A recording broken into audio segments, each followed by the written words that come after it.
ഞങ്ങളും ക്രൂശിക്കപ്പെട്ട ക്രിസ്തുവിനെ പ്രസംഗിക്കുന്നു. ദൈവ തിരുനാമത്തിന് മഹത്വം ഉണ്ടാകട്ടെ. റോമർക്കെഴുതിയ ലേഖനം 8-ാം അധ്യായം 1-ാം വാക്യം. അതുകൊണ്ട് ഇപ്പോൾ ക്രിസ്തുയേശുവിലുള്ളവർക്ക് ഒരു ശിക്ഷാവിധിയുമില്ല. ജീവൻ്റെ ആത്മാവിൻ്റെ പ്രമാണം എനിക്ക് പാപത്തിൻ്റെയും മരണത്തിൻ്റെയും പ്രമാണത്തിൽ നിന്ന് ക്രിസ്തു യേശുവിൽ സ്വാതന്ത്ര്യം വരുത്തിയിരിക്കുന്നു. പാപത്തിൻ്റെ ആധിപത്യത്തിൽ നിന്ന് ക്രിസ്തു എനിക്ക് മോചനം തന്നിരിക്കുന്നു. പാപത്തിൻ്റെ ഭയാനകമായ ശിക്ഷാവിധിയിൽ നിന്ന് ക്രിസ്തു എനിക്ക് സ്വാതന്ത്ര്യം തന്നിരിക്കുന്നു. പാപത്തിൻ്റെ പരിണിതഫലമായി ഉണ്ടാകുന്ന കനത്ത ശിക്ഷകളിൽ നിന്നും, ശാപങ്ങളിൽ നിന്നും, ദോഷങ്ങളിൽ നിന്നും, കെടുതികളിൽ നിന്നും ക്രിസ്തു എനിക്ക് വിമോചനം തന്നിരിക്കുന്നു. അതുകൊണ്ട് ഇപ്പോൾ ക്രിസ്തുയേശുവിലുള്ളവർക്ക് ഒരു ശിക്ഷാവിധിയുമില്ല. മാർട്ടിൻ ലൂതർ നവീകരണ പ്രസ്ഥാനത്തിൻ്റെ ഉപജ്ഞാതാവാണ്. മാർട്ടിൻ ലൂതർ ക്രിസ്തുവിൻ്റെ വിശ്വാസത്തിൻ്റെ അഗാധതകളിലേക്ക് ഇറങ്ങിയത് റോമർക്കെഴുതിയ ലേഖനം പഠിച്ചതുകൊണ്ടാണ്, അതിൻ്റെ ആഴം ഗ്രഹിച്ചതുകൊണ്ടാണ്. മാർട്ടിൻ ലൂതർ റോമർക്കെഴുതിയ ലേഖനം പഠിച്ച് അതിനൊരു വ്യാഖ്യാനം എഴുതി. ആ വ്യാഖ്യാനം എഴുതുന്നതിന് മുൻപ് അതിൻ്റെ ആമുഖമായി ഒരു പ്രസംഗം ചെയ്തു. ആ പ്രസംഗം കേട്ടാണ് ജോൺ വെസ്ലി ക്രിസ്തുവിൻ്റെ രക്ഷയുടെ മഹത്തായ അനുഭവത്തിലേക്ക് കടന്നു വന്നത്. ജോൺ വെസ്ലിയിൽ കൂടി അക്കാലത്ത് വെയിൽസിലുണ്ടായ ആത്മീയ ഉണർവ് അത് ലോകത്തെ മുഴുവനും അത്ഭുതപ്പെടുത്തുന്നതായിരുന്നു. എത്രയോ ജനം യേശുക്രിസ്തുവിൻ്റെ വചനത്തിൻ്റെ അത്ഭുത ശക്തിയാൽ രക്ഷ അനുഭവിച്ചു. പാപത്തിൻ്റെ ഭീകരമായ ശിക്ഷകളിൽ നിന്ന് മോചനം പ്രാപിച്ചു. യേശുക്രിസ്തുവിൻ്റെ സ്നേഹം എത്രയോ പേര് അനുഭവിച്ചു. റോമർക്കെഴുതിയ ലേഖനം 1-ാം അധ്യായം മുതൽ ഇതിൻ്റെ അവസാനം വരെയും വായിക്കുമ്പോൾ തെളിഞ്ഞു നിൽക്കുന്ന വളരെ ശക്തമായ ആശയമുണ്ട്. കർത്താവായ യേശുക്രിസ്തുവിൻ്റെ ക്രൂശിനാലുള്ള നീതീകരണം, ക്രൂശ് മരണത്താലുള്ള നീതീകരണം, justification by faith by the shed blood of Jesus Christ. യേശുക്രിസ്തുവിൻ്റെ കുരിശിൽ ചൊരിഞ്ഞ രക്തത്താൽ വിശ്വാസത്താലുള്ള നീതീകരണം, അതാണ് ഈ ലേഖനത്തിൻ്റെ പരമമായ ഗൗരവമേറിയ ആശയം. വേദപുസ്തകത്തിൽ 66 പുസ്തകങ്ങളുണ്ട്. പഴയ നിയമത്തിൽ 39 പുസ്തകങ്ങൾ, പുതിയ നിയമത്തിൽ 27 പുസ്തകങ്ങൾ. പുതിയ നിയമത്തിലെ 27 പുസ്തകങ്ങളിൽ പകുതിയിലധികവും എഴുതിയത് അപ്പോസ്തലനായ പൗലോസാണ്. 14 ലേഖനങ്ങൾ അപ്പോസ്തലനായ പൗലോസ് എഴുതുകയുണ്ടായി. അപ്പോസ്തലനായ പൗലോസ് എഴുതിയ 14 ലേഖനങ്ങളിൽ നീതീകരണത്തെക്കുറിച്ച്, കുറ്റവാളിയെ കുറ്റമില്ലാത്തവനെന്ന് നിരൂപിക്കുന്ന ദൈവസ്നേഹത്തിൻ്റെ അഗാധതയെക്കുറിച്ച് വിശദീകരിക്കുന്ന ലേഖനമാണ് റോമർക്കെഴുതിയ ലേഖനം. റോമർക്കെഴുതിയ ലേഖനത്തിൽ പാപിക്ക് വീണ്ടെടുപ്പുണ്ട് എന്നും പാപി പാപത്തിൽ മരിക്കേണ്ട ആവശ്യമില്ലെന്നും പാപം ചെയ്തവന് ശിക്ഷയുണ്ടെങ്കിലും ആ ശിക്ഷയിൽ നിന്ന് മോചനം തരാൻ ക്രിസ്തു ക്രൂശിൽ മരിച്ചിട്ടുണ്ടെന്നുമുള്ള ഏറ്റവും ശക്തമായ ആശയത്തിൻ്റെ കരുത്തുറ്റതായ പ്രഖ്യാപനമാണ് നമുക്ക് ലഭിക്കുന്നത്. റോമർക്കെഴുതിയ ലേഖനം വിശ്വാസത്താലുള്ള നീതീകരണത്തെക്കുറിച്ചാണ്. മനുഷ്യൻ നീതിമാനാകുന്നത് എങ്ങനെ എന്നുള്ള ചോദ്യം ചരിത്രത്തിലെ ഒരു വലിയ ഗൗരവമേറിയ പ്രശ്നമായിരുന്നു. വേദപുസ്തകത്തിൽ തന്നെ ഇയ്യോബ് എന്ന നീതിമാനും ഭക്തനും നിഷ്കളങ്കനും ദോഷം വിട്ട് അകലുന്നവനുമായ ദൈവദാസൻ പലവട്ടം ചോദിക്കുകയുണ്ടായി, മർത്യൻ ദൈവസന്നിധിയിൽ നീതിമാനാകുന്നത് എങ്ങനെയെന്ന്. ഇയ്യോബിൻ്റെ പുസ്തകം നാം വായിക്കുമ്പോൾ ഇയ്യോബിൻ്റെ ഹൃദയത്തിൽ ഉയർന്നു വന്ന ആ ചോദ്യം ഇയ്യോബ് ആവർത്തിക്കുന്നത് കേൾക്കാം. മർത്യൻ നീതിമാനാകുന്നത് എങ്ങനെ? സ്ത്രീ പ്രസവിച്ച മനുഷ്യൻ നീതിമാനാകുന്നത് എങ്ങനെ? മർത്യൻ ദൈവസന്നിധിയിൽ നീതിമാനാകുന്നത് എങ്ങനെ? വേദപുസ്തകത്തിൽ ആദ്യമായി നാം കാണുന്ന പുസ്തകം ഉൽപ്പത്തി പുസ്തകമാണെങ്കിലും വേദപണ്ഡിതന്മാർ ചിലർ അഭിപ്രായപ്പെടുന്നത് വേദപുസ്തകത്തിൽ ഏറ്റവും ആദ്യം എഴുതപ്പെട്ട പുസ്തകം ഇയ്യോബിൻ്റെ പുസ്തകമാണെന്നാണ്. ഏറ്റവും പുരാതനമായ ഇയ്യോബിൻ്റെ പുസ്തകത്തിൽ കാതലായ ഒരു ചോദ്യം ഉയർത്തി, മനുഷ്യൻ നീതിമാനാകുന്നത് എങ്ങനെയെന്ന്. ആ ചോദ്യത്തിൻ്റെ മറുപടി നൂറ്റാണ്ടുകൾ കഴിഞ്ഞ് റോമർക്കെഴുതിയ ലേഖനം 3-ാം അധ്യായത്തിൽ നമുക്ക് ലഭിക്കുകയാണ്. അപ്പോസ്തലനായ പൗലോസിൻ്റെ തൂലികയിൽ കൂടി അത് നമുക്ക് ലഭിക്കുകയാണ്. റോമർക്കെഴുതിയ ലേഖനം 3-ാം അധ്യായത്തിൽ 24-ാം വാക്യത്തിൽ, അവൻ്റെ കൃപയാൽ ക്രിസ്തുയേശുവിങ്കലെ വീണ്ടെടുപ്പ് മൂലം സൗജന്യമായത്രേ നീതീകരിക്കപ്പെടുന്നത്. റോമർക്കെഴുതിയ ലേഖനം 3-ാം അധ്യായം 23-24 വാക്യങ്ങൾ വേദപുസ്തകത്തിലെ വെള്ളി നക്ഷത്രങ്ങളാണ്. ആ വാക്യങ്ങളിൽ പറയുന്നു, ഒരു വ്യത്യാസവുമില്ല, എല്ലാവരും ദൈവ തേജസ് ഇല്ലാത്തവരായി, എല്ലാവരും പാപം ചെയ്തു ദൈവ തേജസ് ഇല്ലാത്തവരായി തീർന്നു. എന്നാൽ ദൈവത്തിൻ്റെ കൃപയാൽ ക്രിസ്തുയേശുവിങ്കലെ വീണ്ടെടുപ്പ് മൂലം സൗജന്യമായത്രേ നീതീകരിക്കപ്പെടുന്നത്. സൗജന്യമായ നീതീകരണം. ഏതൊരു പാപിക്കും വിശ്വാസത്താൽ ക്രിസ്തുവിൻ്റെ രക്ഷ സ്വന്തമാക്കാവുന്നതാണ്. ഏത് മഹാപാപം ചെയ്തവനും, ഏത് കുൽസിത മാർഗങ്ങളിലൂടെ ചരിച്ചവനും, ഏത് ദുഷ്ടതാക്കോടെ പ്രവർത്തിച്ചവനും, ഏത് നിഷ്ഠൂര പ്രവൃത്തി ചെയ്തവനും, എത്ര ഹീനവും നികൃഷ്ടവുമായ പദ്ധതികളിലൂടെ ജീവിതത്തിൻ്റെ യാത്ര നിർവഹിച്ചവനും, അവനെല്ലാം യേശുക്രിസ്തുവിൻ്റെ ക്രൂശിലെ ആ തിരുബലി മൂലം, ക്രിസ്തുവിൻ്റെ ക്രൂശിൽ ചൊരിഞ്ഞ തിരുരക്തത്തിൻ്റെ അത്ഭുത ശക്തി മൂലം നീതിമാനായി തീരാം. നീതിമാനെന്ന് ദൈവം കണക്കാക്കുന്ന മഹത്തായ പദവി നേടാം. ഇതാണ് ഈ വാക്യത്തിൻ്റെ അർത്ഥം. ഒരു വ്യത്യാസവുമില്ല, എല്ലാവരും പാപം ചെയ്തു ദൈവ തേജസ്സില്ലാത്തവരായി തീർന്നു. അവൻ്റെ കൃപയാൽ ക്രിസ്തുയേശുവിങ്കലെ വീണ്ടെടുപ്പ് മൂലം സൗജന്യമായത്രേ നീതീകരിക്കപ്പെടുന്നത്. വിശ്വസിക്കുന്നവർക്ക് അവൻ തൻ്റെ രക്തം മൂലം പ്രായശ്ചിത്തമാകുവാൻ ദൈവം അവനെ പരസ്യമായി നിർത്തിയിരിക്കുന്നു. എത്ര വ്യക്തമായിട്ടാണ് അപ്പോസ്തലനായ പൗലോസ് ഇവിടെ അത് പറയുന്നത്. മനുഷ്യൻ്റെ നീതി പ്രവൃത്തികൾ കൊണ്ടല്ല, അവൻ്റെ മനോഗുണ പ്രവൃത്തികൾ കൊണ്ടല്ല, അവൻ്റെ യാതൊരു മേന്മയും കൊണ്ടല്ല, അവൻ്റെ പ്രാർത്ഥനയുടെ മഹത്വം കൊണ്ടല്ല, അവൻ്റെ ജീവിതത്തിൽ അവൻ ചെയ്തു കൂട്ടുന്നതായ പുണ്യപ്രവൃത്തികൾ കൊണ്ടല്ല. എന്നാലോ പുണ്യവാനായ യേശുക്രിസ്തുവിൻ്റെ പുണ്യരക്തം ഗോകുൽത്തായിലെ കുരിശിൽ ചിന്തിയത് മൂലം ആ തിരുരക്തത്തിൻ്റെ അത്ഭുത കൃപയാലും ശക്തിയാലും ഏത് ഭാവിക്കും നീതീകരണമുണ്ട്, വിശ്വസിക്കുന്നവർക്ക് നീതീകരണമുണ്ട് എന്നത്രേ ഈ വചനം നമ്മെ മനസ്സിലാക്കി തരുന്നത്.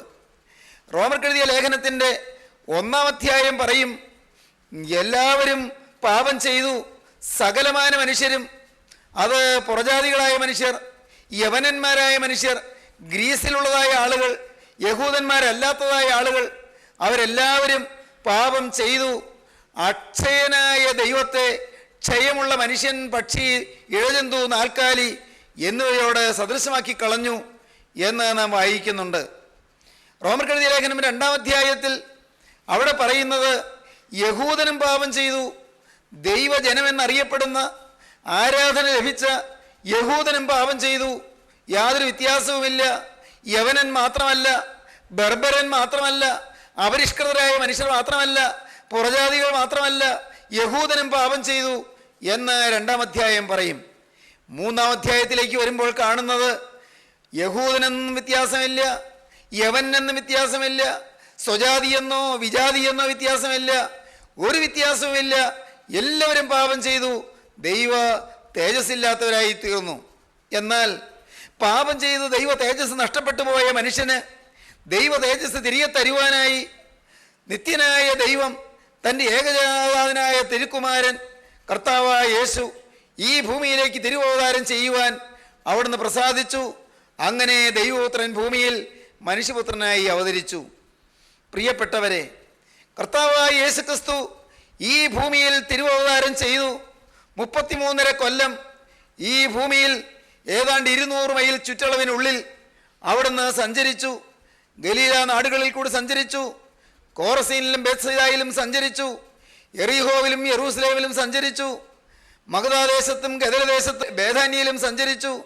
കഫർനഹൂമിലും കോറസീനിലും സഞ്ചരിച്ചു. യേശു ആ ദേശങ്ങളൊക്കെയും സഞ്ചരിച്ച് നയീൻ പട്ടണത്തിൻ്റെ തെരുവിലൂടെ നടന്ന് യഹൂദ്യ ദേശം അവിടുന്ന് സഞ്ചരിച്ച് തീർത്തു. എന്നാൽ ആ ചുരുങ്ങിയ കാലയളവിനുള്ളിൽ കർത്താവായ യേശു 30-ാമത്തെ വയസ്സ് മുതൽ 33.5 വയസ്സ് വരെയുള്ള 3.5 വർഷത്തിൻ്റെ ചുരുങ്ങിയ കാലയളവിനുള്ളിൽ പരസ്യ ശുശ്രൂഷയിൽ അവിടുന്ന് എവിടെയെല്ലാം കടന്നു ചെന്നുവോ അവിടെയെല്ലാം വേദനയെ ആറ്റി അകറ്റി. ദുരിതം എവിടെയുണ്ടോ അവിടെ ദുരിതം മാറ്റി, കഷ്ടപ്പാട് എവിടെയുണ്ടോ അവിടെ കഷ്ടത മാറ്റി, രോഗം എവിടെയുണ്ടോ അവിടെ രോഗം മാറ്റി. കുഷ്ഠരോഗികളെ ശുദ്ധമാക്കി, കണ്ണുകുരുടർക്ക് കാഴ്ച കൊടുത്തു, തളർവാദ രോഗികളെ എഴുന്നേൽപ്പിച്ച് നടത്തി, മരിച്ചവരെ ഉയർപ്പിച്ചു. യായിറോസിൻ്റെ മകൾ മരിച്ചവളായിരുന്നു, ആ പെൺകുട്ടിയെ ഉയർത്തെഴുന്നേൽപ്പിച്ചു. നയിലെ വിധവയുടെ മകൻ മരിച്ച് ശവമഞ്ചത്തിൽ ശവസംസ്കാരത്തിന് കൊണ്ടുപോവുകയായിരുന്നു, ആ യുവാവിനെ ഉയർത്തെഴുന്നേൽപ്പിച്ചു. ലാസർ മരിച്ചു, ബേഥാന്യയിലെ ലാസർ മരിച്ചു, കല്ലറയിൽ വെച്ചു. 4 ദിവസമായി ജീർണിച്ചു തുടങ്ങിയ, ദുർഗന്ധം വമിച്ചു തുടങ്ങിയ ആ ശവശരീരത്തെ യേശു ഉയർത്തെഴുന്നേൽപ്പിച്ചു, മരിച്ചവരെ ഉയർപ്പിച്ചു. 38 കൊല്ലം തളർവാദം ബാധിച്ച് കിടന്ന മനുഷ്യനെ യേശു എഴുന്നേറ്റ് നടക്കുമാറാക്കി. 18 കൊല്ലമായി കൂന് ബാധിച്ച സ്ത്രീക്ക് യേശുവിൻ്റെ കരുണ ലഭിച്ചു, അവളെ നിവർത്തി, അവൾ നിവർന്നു ദൈവത്തെ മഹത്വപ്പെടുത്തി. 12 കൊല്ലമായി രക്തവാർച്ച ഉണ്ടായിരുന്ന സ്ത്രീ യേശുവിൻ്റെ തിരുവസ്ത്രത്തിന് തൊങ്ങൽ തൊട്ടു, അവൾക്ക് ക്ഷണത്തിൽ സൗഖ്യമായി. യേശു ചെന്നിടത്തെല്ലാം സൗഖ്യം, യേശു ചെന്നിടത്തെല്ലാം ശാന്തി, യേശു ഇടപെട്ടിടത്തെല്ലാം സൗഖ്യവും സമാധാനവും ശാന്തിയും സന്തോഷവും ആശ്വാസവും സ്വസ്ഥതയും. എവിടെ ദുരിതമുണ്ടോ അവിടെയെല്ലാം ആനന്ദം വാരി വിതറിക്കൊണ്ട് കർത്താവായ യേശു ക്രിസ്തു ആ 3.5 കൊല്ലം പരസ്യവേല ചെയ്തു. എന്നാലോ അന്നത്തെ ഗവൺമെൻറ്, അന്നത്തെ റോമൻ സർക്കാർ യേശു ക്രിസ്തുവിനെ മരണശിക്ഷയ്ക്ക് വിധിച്ചു. റോമൻ ഗവർണറായ പീലാത്തോസ് യേശുവിനെ മരണശിക്ഷയ്ക്ക് വിധിച്ചു, ക്രൂസിൽ തൂക്കിക്കൊല്ലുവാൻ വിധിച്ചു. യേശു ചേർന്ന് നിന്നതായ യഹൂദ മതത്തിലെ ഉന്നതന്മാർ തന്നെ യേശുവിനെ ക്രൂശിക്കുക ക്രൂശിക്കുക എന്ന് തട്ടഹസിച്ചു. ഒരു തെറ്റും ചെയ്യാത്ത ദൈവപുത്രനെ ക്രൂശിക്കുക ക്രൂശിക്കുക എന്ന് മഹാപുരോഹിതന്മാർ ആർക്കുകയും അട്ടഹസിക്കുകയും ഗർജിക്കുകയും ചെയ്തു. യേശുക്രിസ്തു ചെയ്യാത്തതായ തെറ്റുകൾ, യേശുക്രിസ്തുവിനെ കുറിച്ച് മിഥ്യയായ ആരോപണങ്ങൾ അവർ അവതരിപ്പിച്ചു. ആ ആരോപണങ്ങൾക്കൊന്നും തെളിവുണ്ടായിരുന്നില്ല. കൈസർക്ക് കരം കൊടുക്കണ്ട എന്ന് യേശു പറഞ്ഞു എന്ന് അവർ യേശുവിനെതിരായി ആരോപണം നിരത്തി. യെരൂശലേം ദേവാലയം ഇടിച്ചു കളയുവാനെന്ന് ജനത്തെ യേശു വിപ്ലവകാരികളാക്കി തീർക്കുവാൻ ആഹ്വാനം ചെയ്തു എന്നെല്ലാം യേശുവിനെക്കുറിച്ച് മിഥ്യയായ അപവാദങ്ങൾ പറഞ്ഞു വരുത്തി. ഒട്ടുമില്ലാത്ത കാര്യങ്ങൾ. എന്നാലോ യേശു തനിക്ക് വേണ്ടിയൊന്നും വാദിച്ചില്ല. ഞാനിതൊന്നും പറഞ്ഞതല്ല എന്ന് യേശു പറഞ്ഞില്ല. യേശു എല്ലാം മൗനമായി കേട്ടു. അറുക്കുവാൻ കൊണ്ടുപോകുന്നിടത്ത് കുഞ്ഞാടിനെ പോലെയും രോമം കത്രിക്കുന്നിടത്ത് കുഞ്ഞാടിനെ പോലെയും യേശു മൗനമായി ഇരുന്നു. എല്ലാം കേട്ടു. തന്നെ ശകാരിച്ചിട്ട് പകരം ശകാരിച്ചില്ല. എല്ലാം സ്വീകരിച്ചു. ഭീഷണം പറഞ്ഞിട്ട് കുലുങ്ങിയില്ല. ന്യായമായി വിധിക്കുന്നവങ്ങൾ കാര്യം ഫലമേൽപ്പിക്കത്രേ ചെയ്തത്. കർത്താവായ യേശു അവിടുന്ന് ആ തലമുറയിൽ ന്യായം കിട്ടാത്തവനായി അവിടുന്ന് വിസ്തരിക്കപ്പെട്ട് അവിടുന്ന് വിധിക്കപ്പെട്ടു. ഈ മനുഷ്യനിൽ ഞാനൊരു കുറ്റവും കാണുന്നില്ല, നിങ്ങൾ ഇവനെ കൊണ്ടുപോയി ക്രൂശിപ്പീൻ എന്ന് ജഡ്ജ്മെൻ്റ് എഴുതി. പ്രിയപ്പെട്ടവരെ, കർത്താവായ യേശുവിനെ ആ പടയാളികൾ കയ്യേറ്റു. ശതാധിപൻ യേശുവിനെ ക്രൂശിച്ചതിന് ശേഷം പറയുന്നുണ്ട്, ഈ മനുഷ്യനൊരു നീതിമാനായിരുന്നു, സത്യം ഞാനോ അറിഞ്ഞിരുന്നില്ലല്ലോ എന്ന്. ഈ മനുഷ്യൻ നീതിമാനായിരുന്നു എന്ന് ആ ശതാധിപൻ പറഞ്ഞു. ഈ നീതിമാൻ്റെ കാര്യത്തിൽ ഇടപെടരുത് എന്ന് പീലാത്തോസിൻ്റെ ഭാര്യ പറഞ്ഞു. ഞാൻ ഇവനിലൊരു കുറ്റവും കാണുന്നില്ല എന്ന് ജഡ്ജിയായ ഗവർണർ പീലാത്തോസ് പറഞ്ഞു. ഞാൻ കുറ്റമില്ലാത്ത രക്തത്തെ ഒറ്റിക്കൊടുത്തു എന്ന് ഘാതകനായ യൂദ പറഞ്ഞു. പ്രിയപ്പെട്ടവരെ, നിങ്ങളെല്ലാവരും എന്നെ പാപത്തെക്കുറിച്ച് ബോധം വരുത്തുമെന്ന് യേശു ചോദിച്ചു. എന്നാൽ പാപമില്ലാത്ത ദൈവപുത്രൻ അവിടുന്ന് ക്രൂസിൽ മരിച്ചു. എന്തിന്? നമ്മുടെ പാപത്തിൻ്റെ ശിക്ഷ ഏൽക്കുവാൻ. പാപമുള്ള നമ്മെ പാപത്തിൻ്റെ ശിക്ഷയിൽ നിന്ന് മോചിപ്പിക്കാൻ പാപമില്ലാത്ത ദൈവപുത്രൻ പാപിയെ പോലെ ക്രൂസിൽ മരിച്ചു. ദൈവതിരുനാമം മഹത്വപ്പെടട്ടെ. സഹോദരങ്ങളെ, ഇന്ന് ഈ സമയത്ത് നിങ്ങൾ ഈ വാക്കുകളെ കേൾക്കുമ്പോൾ ശിക്ഷാവിധി ഒഴിവാക്കി തരുന്ന ക്രൂസിലെ നിത്യസ്നേഹത്തെ നിങ്ങൾക്ക് കാണാം. മനുഷ്യൻ്റെ ശിക്ഷ ഏറ്റുവാങ്ങുന്ന ക്രൂസിലെ സ്വർഗീയ സ്നേഹത്തെ നിങ്ങൾക്ക് കാണാം.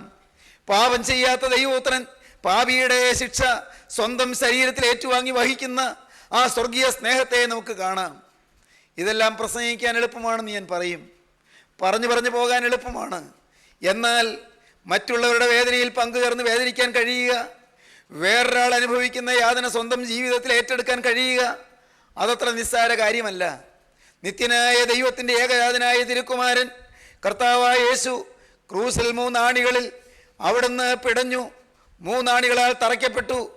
അവിടുന്ന് സങ്കടത്തോടെ കരഞ്ഞു, പിതാവേ, ഇവർ ചെയ്യുന്നത് ഇന്നത് എന്ന് ഇവരറിയായവരോട് ക്ഷമിക്കണമേ. കർത്താവായ യേശു ക്രൂസിൽ കിടന്നുകൊണ്ട് പറഞ്ഞു, എനിക്ക് ദാഹിക്കുന്നു എന്ന്. കർത്താവായ യേശു ക്രൂസിൽ കിടന്നുകൊണ്ട് പറഞ്ഞു, എൻ്റെ ദൈവമേ, എൻ്റെ ദൈവമേ, നീ എന്നെ കൈവിട്ടത് എന്ത് എന്ന്. കർത്താവായ യേശു ക്രൂസിൽ കിടന്നുകൊണ്ട് അനുദപിച്ച വലത്ത് ഭാഗത്തെ കള്ളനോട് പറഞ്ഞു, ഇന്ന് നീ എന്നോട് പർദീസിലിരിക്കുമെന്ന്. കർത്താവായ ക്രൂസിൽ കിടന്നുകൊണ്ട് ദുഃഖത്തോടെ കരഞ്ഞുകൊണ്ടിരിക്കുന്ന പ്രിയപ്പെട്ട അമ്മയോടും ശിഷ്യനോടും പറഞ്ഞു, സ്ത്രീയെ, ഇതാ നിന്റെ മകൻ, ഇതാ നിന്റെ മാതാവെന്ന്. കർത്താവായ യേശു ക്രൂസിൽ കിടന്നുകൊണ്ട് പറഞ്ഞു, നിവൃത്തിയായി എന്ന്. അവസാനമായി 7ാമത്തെ തിരുമൊഴി യേശു പറഞ്ഞത്, പിതാവേ, എൻ്റെ ആത്മാവിനെ നിന്റെ കയ്യിലേക്ക് ഏൽപ്പിക്കുന്നു എന്നാണ്. സഹോദരങ്ങളെ, ഈ 7 തിരുമൊഴികളും പറഞ്ഞ് കർത്താവായ യേശു ക്രൂസിൽ ഇതാ പ്രാണനെ വിട്ടു.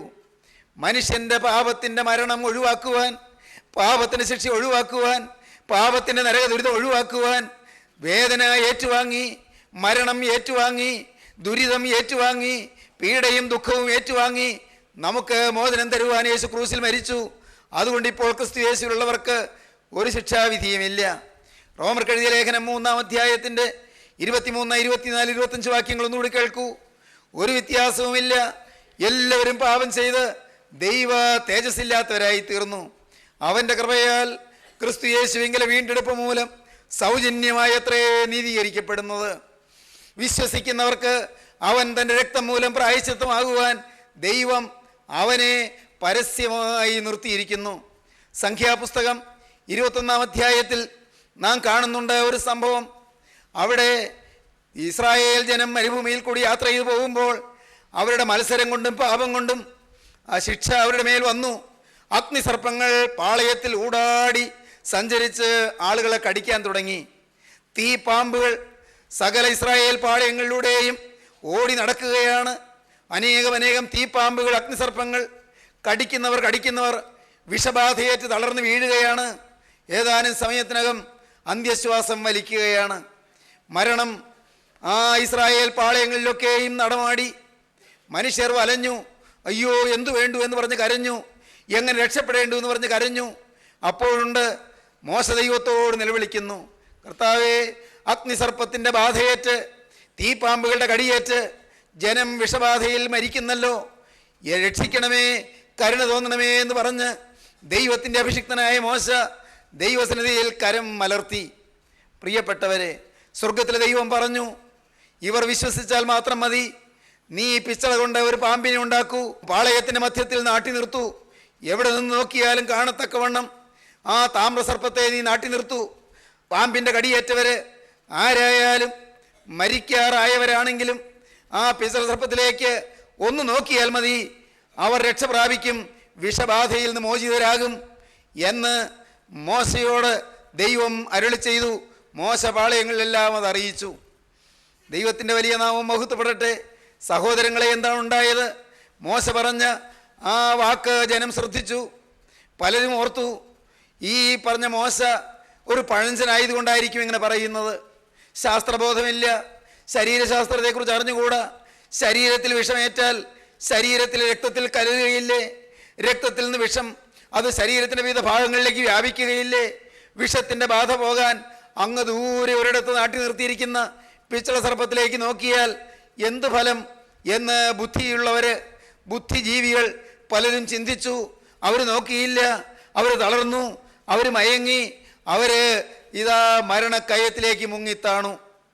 എന്നാൽ ഒന്നും അറിയാൻ പാടില്ലാത്തവർ, വലിയ വിവരമൊന്നുമില്ല, വലിയ ബുദ്ധിയൊന്നുമില്ല, വലിയ ജ്ഞാനമൊന്നുമില്ല. മോശ ദൈവത്തിൻ്റെ പ്രവാചകനാണ്. ദൈവം അരുളി ചെയ്തതാണ് മോശ പ്രസ്താവിക്കുന്നത്. മോശ പ്രസ്താവിക്കുന്ന വചനം ദൈവത്തിൻ്റെ വചനമാണ്.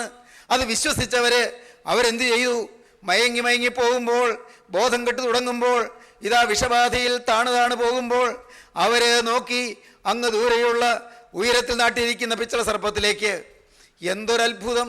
പെട്ടെന്ന് അവരുടെ കണ്ണ് തുറക്കുന്നു, പെട്ടെന്ന് അവരുടെ ബുദ്ധി തെളിയുന്നു, പെട്ടെന്ന് ശരീരം ഉന്മേഷഭരിതമായി തീരുന്നു, ബാധ മാറുന്നു. എന്തൊരത്ഭുതം! പ്രിയപ്പെട്ടവരെ, ഞാൻ ഭാവനയിൽ കാണും ഒരാൾ ഇതുപോലെ അങ്ങ് മുകളിലേക്ക് നോക്കി. ആ കൂടാരത്തിൻ്റെ മധ്യത്തിൽ നാട്ടിയിരിക്കുന്ന, പാളയമധ്യത്തിൽ നാട്ടിയിരിക്കുന്ന ആ പിച്ചള സർപ്പത്തിലേക്ക് നോക്കി.